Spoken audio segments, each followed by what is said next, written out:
अस्सलामुअलैकुम, मैं हूं नीम चौधरी और आप देख रहे हैं इमेज व्यू टेक्नोलॉजी। एक भाई का कमेंट्स आया कि सर हमें ये बताइएगा, इन्वर्टेक्स का VM3 5 किलोवाट का इन्वर्टर है, इसकी अगर MPPT वोल्टेज रेंज देखी जाए तो ये 120 वोल्ट से 450 वोल्ट DC है। अगर ये बताइएगा इस इन्वर्टर के ऊपर 550 वाट के 10 सोलर पैनल लगाएं तो क्या इस इन्वर्टर के ऊपर हम 10 सोलर पैनल अटैच कर सकते हैं या नहीं कर सकते, क्योंकि अगर इसकी MPPT वोल्टेज रेंज देखी जाए तो ये 120 वोल्ट से 450 वोल्ट है। तो अगर 10 सोलर पैनल लगाते हैं तो ये वोल्टेज रेंज ज़्यादा हो जाती है। तो इस वीडियो के अंदर मैं आपको ये भी बताऊंगा कि ये इन्वर्टर जो भाई बता रहे हैं ये 5.2 किलोवाट का इन्वर्टर है। इस इन्वर्टर के ऊपर आप लोग 5200 वाट तक आउटपुट ले सकते हैं। इसके अलावा अगर देखा जाए ये 4 बैटरी वाला इन्वर्टर है, यानी कि 48 वोल्ट वाला ये इन्वर्टर है। आप लोग 12 वोल्ट की 4 बैटरी सिस्टम के साथ लगा के चला सकते हैं। और यहाँ पर मैं आपको ये बताता जाऊँ, इसकी MPPT वोल्टेज रेंज जो यहाँ पर बताई गई है 120 वोल्ट से 450 वोल्ट DC, तो आप लोग इसी के अंदर रहते हुए ही आप लोग लगा सकते हैं। किसी भी इन्वर्टर की अगर आप लोग MPPT वोल्टेज रेंज देखते हैं तो मैं आपको ये बताता हूँ, ये जो MPPT वोल्टेज रेंज बताई जाती है, अगर आप लोग इसी के अंदर रहते हुए ही अपने सोलर पैनल लगाते हैं तो आप लोगों को अच्छी प्रोग्रेस मिलेगी। यानी कि अगर आप लोग 120 वोल्ट से ये स्टार्ट हो रहा है तो आप लोगों को 545 वाट या 550 वाट के 3 सोलर पैनल भी लगाते हैं तो इसका MPPT ऑन हो जाएगा।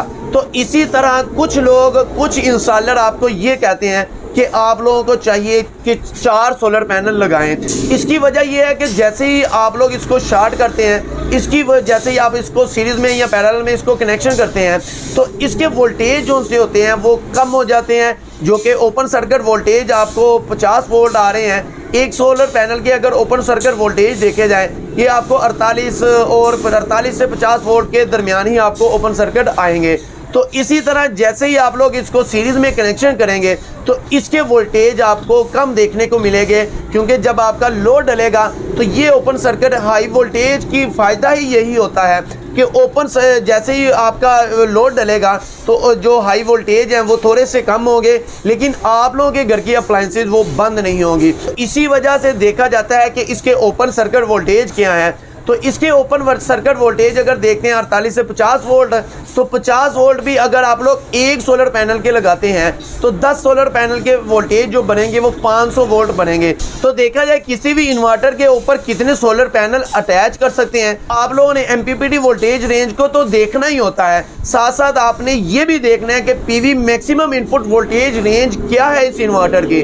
तो अगर देखा जाए इस इन्वर्टर की PV maximum input voltage range तो ये 500 वोल्ट DC है, यानी कि 500 वोल्ट DC तक आप लोग इसके साथ सोलर पैनल लगा सकते हैं। तो 10 सोलर पैनल की अगर देखा जाए तो ओपन सर्किट वोल्टेज भी तो ये 500 वोल्ट बनते हैं। लेकिन जैसे ही आप लोगों ने सारे पैनल को सीरीज़ में करना है तो ये सारे के सारे सीरीज़ में होने के बाद इसके वोल्टेज कम हो जाएंगे, जो कि 120 से 450 वोल्ट तक आते हैं। तो इसी के अंदर ही इसके वोल्टेज आपको देखने को मिलेंगे। लेकिन अगर थोड़े से ऊपर भी हो जाते हैं तो कोई इशू नहीं है, आप लोगों की अच्छी प्रोग्रेस आपको मिलती रहेगी।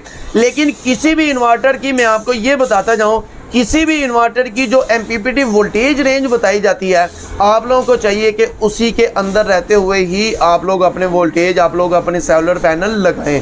उसका फ़ायदा ये होगा कि आप लोगों का इन्वर्टर अच्छे से काम करेगा, आप लोगों को अच्छी सी आउटपुट मिलेगी। मुख्तसर मैं आपको ये बताता जाऊं कि आप लोग इस इन्वर्टर के साथ 10 सोलर पैनल आप लोग इजीली लगा सकते हैं, बेफिक्र होकर लगा सकते हैं। उम्मीद करता हूं मेरी ये मालूमाती छोटी सी वीडियो आपको अच्छी लगी होगी। अगर अच्छी लगे तो इस वीडियो को लाइक और चैनल को सब्सक्राइब जरूर कीजिएगा। Thank you for watching my video. अल्लाह हाफिज़।